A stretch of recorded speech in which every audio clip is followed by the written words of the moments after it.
Bueno, y ahora vamos a recibir más invitados y vamos a hablar del Feng Shui, que es el arte de armonizar los espacios. Pongámonos en este ejercicio. Entre a la puerta de su casa y ábrala. Los siguientes pasos nos los explicará nuestra invitada.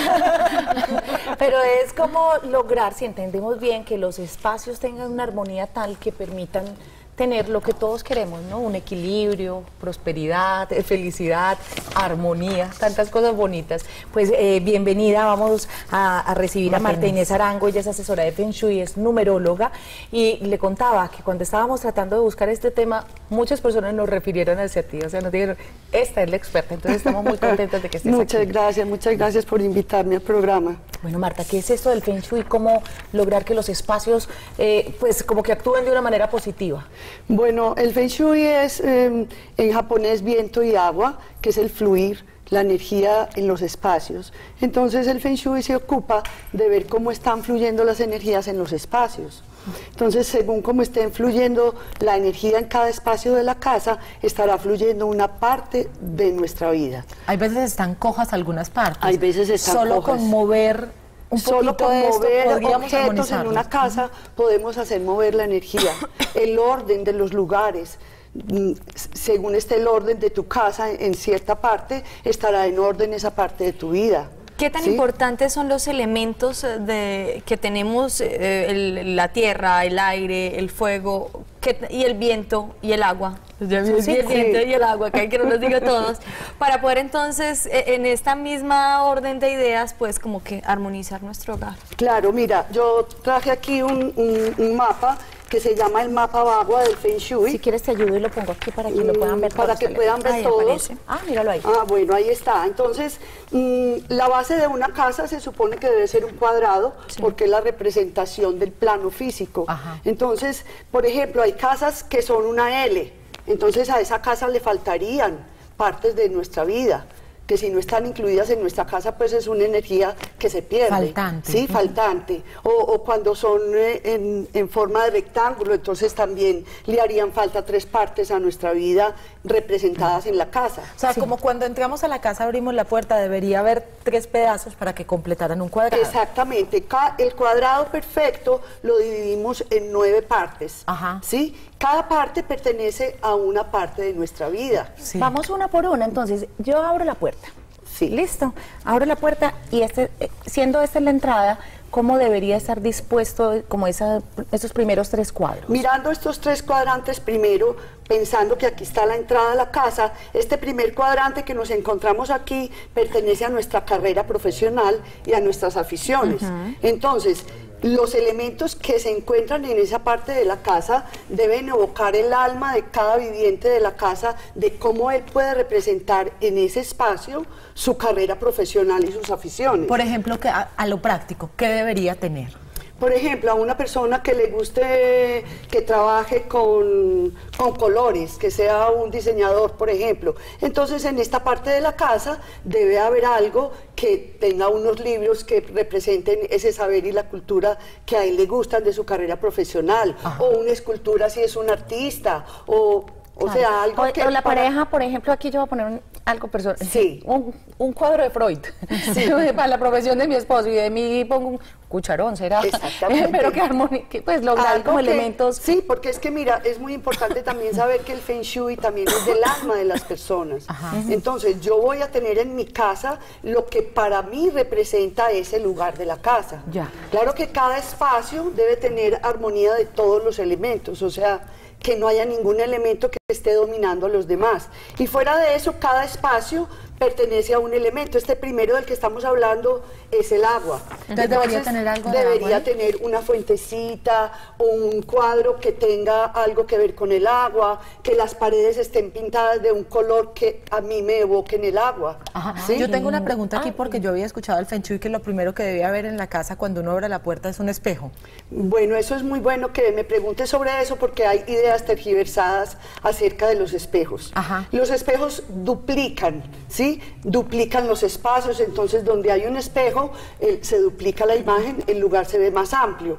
Pero los espejos también devuelven las energías y duplican las energías. Entonces, si yo al abrir la puerta lo primero que me encuentro es un espejo, ese espejo está tratando de sacarme hacia afuera, ¿sí? Porque me está haciendo No la es imagen hacia el conveniente. otro lado. Entonces no es conveniente que el espejo esté completamente de frente, porque la persona de una manera inconsciente se va a sentir incómodo y va a tratar de salir. Puede ir en una de las paredes laterales de la entrada, duplica la imagen y así sirve para armonizar el lugar. Por ejemplo, en el área de la comida, en un espejo en el comedor, entonces duplica la comida, quiere decir que está incentivando la abundancia, ¿sí? También hay lugares donde no debemos poner un espejo. Por ejemplo, en el cuarto donde dormimos no debe haber un espejo, porque si al estar acostados en la cama nos reflejamos en el espejo, ¿qué pasa? Vamos a tener que dormir el doble de horas por nosotros y por la imagen del espejo. Entonces, las personas que tienen un espejo donde se reflejen en su pieza, ¿qué va a pasar? En la mañana se van a despertar cansados, somnolientos, porque no durmieron lo suficiente, porque tienen que dormir por ellos y por la imagen del espejo. Ay, pero a mí me hace tanta falta el espejo en la pieza. ¿Cuál sería el lugar? Un lugar para ponerlo, indicado? sea un lugar en una pared donde no se refleje tu cama al estar acostado. Ah, ya, perfecto. O detrás de una puerta. Sí, o quite el espejo del techo. ¿Usted dónde ha visto eso, señorita? Por favor, me explica. Dice la doctora se ríe porque Y si usted se ríe es porque también es la única, señor. Marta, entramos y vemos eso me dan entonces ganas. algo relacionado con la carrera. Sí. ¿Qué debería acompañar aquí que habla de saber cultura y aquí Entonces, habla de... mira, aquí de saber y cultura es lo que a uno le gusta, es lo que le gusta saber. Por ejemplo, el filósofo que le encanta leer sobre Freud o sobre Jung, entonces va a haber una biblioteca donde haya lo que a mí me gusta, sí, lo que a mí me gusta saber, o alguien que le gusta es lo que le gusta del saber y de la cultura del universo para plasmarlo en ese lugar. Si en ese lugar, por ejemplo, yo en vez de la biblioteca tengo un comedor, llevémoslo a la práctica, ¿cierto? Sí, claro, Sin es que consulta. muy bien, muy ¿Qué bien. deberíamos poner en ese espacio? Pues entonces en ese espacio, mira, ya vemos que el elemento de ese lugar es una montaña, ¿sí? Entonces, ese lugar del comedor tú lo debes poner en unos colores tierra, o un color verde, o que en la pared haya un árbol, algo que evoque para ti la montaña, para que armonice el lugar con la energía que le pertenece. Perfecto. ¿Sí? Súper. Al otro lado Sala. tenemos un cuadrante que es de las personas útiles, de los protectores y de los viajes. ¿Sí? ¿Qué quiere decir? Que cuando uno entra a la derecha de uno, deben estar los protectores. Si tú crees en los ángeles, entonces pones un cuadro de los ángeles. O que si tu arcángel es San Miguel, vas a buscar un San Miguel y lo vas a poner allí. Lo que cada persona sienta que son sus protectores, ahí pueden ir. Que si tú quieres viajar a Europa, entonces te vas a buscar unas láminas bien hermosas de Europa, un cuadro de Europa bien bonito, lo vas a poner en ese cuadrante para incentivar ese viaje que tú quieres hacer, ¿sí? Entonces, ese por ejemplo, Con ese razón cuadrante, estamos yendo tanto a Perú, porque la de nosotros está llena de Quiero cosas una Torre Eiffel, voy a poner una Torre Eiffel ahí a la derecha. sí, Claro. sí. Así se incentivan las energías de cada espacio. Así ¿sí? sea la cocina la que quede ahí. Así sea la cocina la que quede allí. Y, por ejemplo, en mi casa, la cocina es la que queda allí. Entonces, allí en una repisita que yo tengo, puse un avioncito hermosísimo y puse un barquito, ¿cierto? Ay, qué chévere. qué bueno salir en un viaje al mar, ¿no? Seguimos avanzando. Seguimos en la casa. avanzando. En el centro de la casa es el centro energético de la casa. Entonces, es un lugar que generalmente en las casas es el pasadizo para un lado o para el otro. Ese pasadizo es la energía, ¿no? Es la energía de la casa y su elemento es la tierra. Pero entonces en esa tierra tenemos que poner una buena tierra, entonces son colores cálidos porque la energía es cálida. Entonces si yo quiero un espacio con una energía cálida en mi casa, pues entonces si esto coincide con un pasadizo, a ese pasadizo le vamos a poner el color energético. Sí, por ejemplo, muchos de ellos tienen ahí una parte del closet donde se guardan los linos y todo, entonces no lo pinto en madera clara, sino en una madera que sea cálida madera también. que resalga, ¿sí?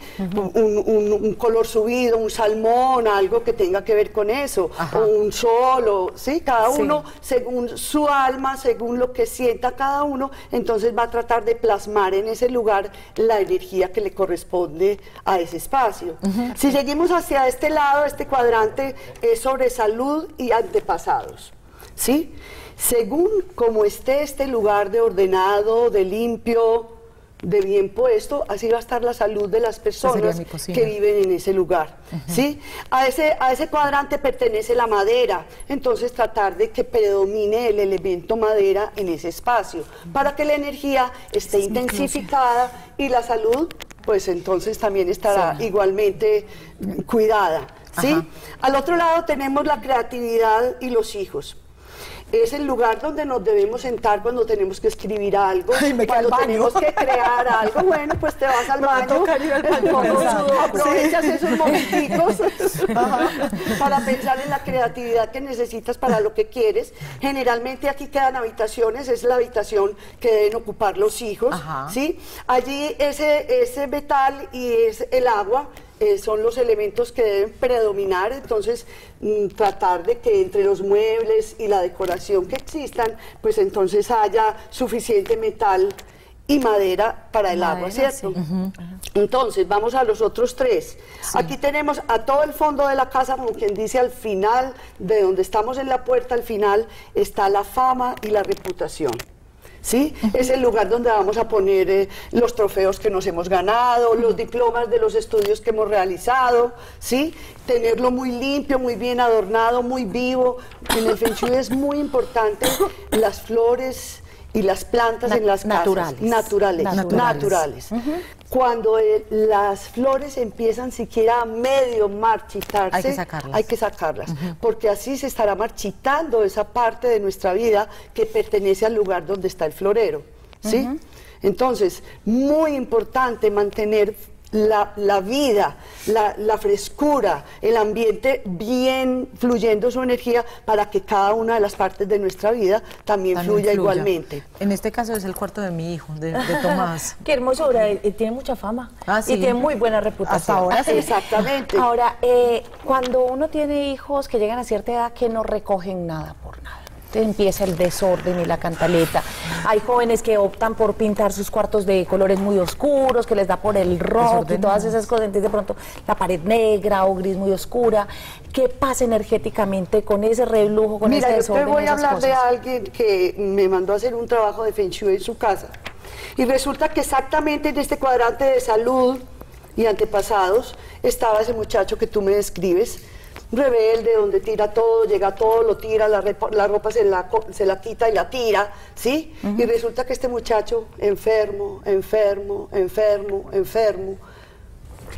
lo que estaba pasando era que la pieza de este muchacho se mantenía en completo desorden. Entonces la salud estaba en completo desorden, ¿sí? Llevaban tan poco tiempo en la casa que solamente lo había afectado a él, que era el que dormía en ese cuarto. Pero si eso continuaba con absoluta seguridad, a todos los de la casa les iba a empezar a ir mal con su salud. ¿Sabes también que me dijeron que no era bueno? Uno a veces por espacio empieza a meter cosas debajo de la cama, que las maletas, las cajas y no sé qué, y me dijeron no meta nunca nada debajo la cama. ¿Esto es cierto? Es muy cierto, y qué bueno que tocaste este tema porque hay algo muy importante. La gente a veces tiende a organizar en su pieza por los espacios tan pequeños, ponen las camas contra la pared, o sea, en esta esquina o en esta esquina, ¿sí? Entonces, ¿qué pasa? La energía no circula por el lado de allá porque está contra la pared. A la muchacha del servicio le va a quedar muy difícil barrer, trapear, sacudir. Entonces la energía se va estancando en ese lugar y igual se va estancando la energía de las personas que duermen allí. ¿Sí? Oiga, esto está interesantísimo. Parte 2, parte 3. Como las casas hay veces no tienen otra alternativa, ¿qué debería ser? Porque es que hay veces las casas vienen diseñadas de tal forma que ahí es la cama o ahí es la cama. Ese es un asunto muy grave porque los arquitectos no tienen en cuenta para nada el Feng Shui, pero nosotros debemos tratar de acomodar lo mejor posible los objetos en los espacios para que circule la energía. Entonces, poner la mesita de noche más bien al rincón de la pared y después la cama, es una opción. ¿Sí? También hay unos objetos que se llaman, así como el mapa Bagua, hay unos objetos que se llaman objetos Bagua, que lo que hacen es solucionar ese tipo de problemas que hay en las casas. Sí, en un próximo programa podríamos hablar de esos objetos Bagua. Marta, nos encantó, no nos mintieron cuando nos dijeron, búsquela que ella es. Muchas gracias por acompañarnos. Con mucho gusto, muchas gracias a ustedes por contar conmigo. Muchas gracias. Y hasta ahora tenemos entonces recomendaciones.